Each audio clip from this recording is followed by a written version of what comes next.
সব যদি এক হয়ে যান না,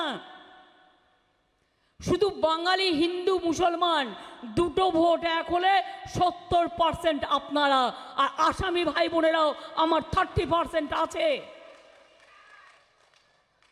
কিন্তু সেই লড়াইয়ের জন্য তৈরি হতে হবে। আমি কথা দিয়ে যাচ্ছি, রাধেশ্যাম বাবুকে আপনারা জেতান, আরও 3টে প্রার্থীকে জেতান। আগামী আসামে বিধানসভা নির্বাচনে তৃণমূল কংগ্রেস সব সিটের লড়াই করবে, আর আপনাদের সাপোর্ট থাকলে আমরা জিতব, এটা আমি বিশ্বাস করি। আর আমরা জিতলে এনআরসি হবে না, তুলে দেব। কে হবে না, তুলে দেব। ইউনিফর্ম সিভিল কোড হবে না, তুলে দেব। এবং মনে রাখবেন, আজও যারা ডি লিস্টে পড়ে আছেন, যাদের ভবিষ্যৎ জানেন না, তাদের ভবিষ্যৎ করে দেবো, এ কথা আজ বড় গলায় বলে গেলাম। আমি ওখানে আন্দোলন করছিলাম, আমার বিরুদ্ধে আসাম গভর্নমেন্ট তখন, যিনি মুখ্যমন্ত্রী ছিলেন, আমার বিরুদ্ধে আসামে এফআইআর করলো। আমার কি দোষ ছিল? আমি বাংলায় আন্দোলন করছিলাম আপনাদের নিয়ে, করছি আন্দোলন বাংলায়, আর এফআইআর করছে বিজেপি আসামে। আমি কিন্তু ভুলিনি, আমার বিরুদ্ধে 6-7টা কেস করেছিল ওরা। কি করবে? আমায় গলা কাটবে, জেলে ভরবে।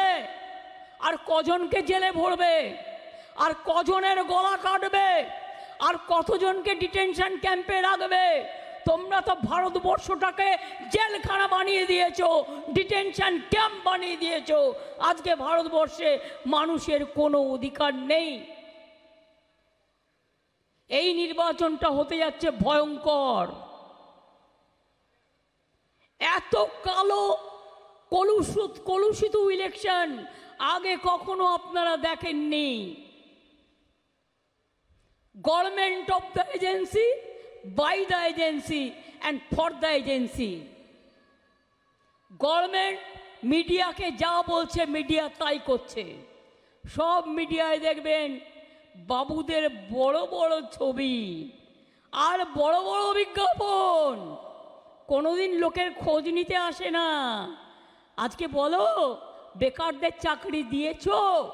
2 কোটি বেকারদের চাকরি দিয়ে বলেছিলে, আজকে 10 লক্ষ পদ পড়ে আছে সেন্ট্রাল গভর্নমেন্টে, সেটা পর্যন্ত দাওনি। আগের বার ইলেকশনের আগে কি বলেছিলে?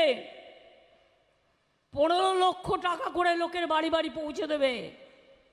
কি 1 লক্ষ টাকা পেয়েছেন কেউ?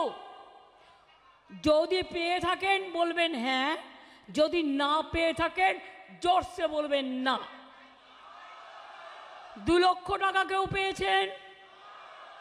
3 লক্ষ টাকা কেউ পেয়েছেন? 4 লক্ষ টাকা কেউ পেয়েছেন?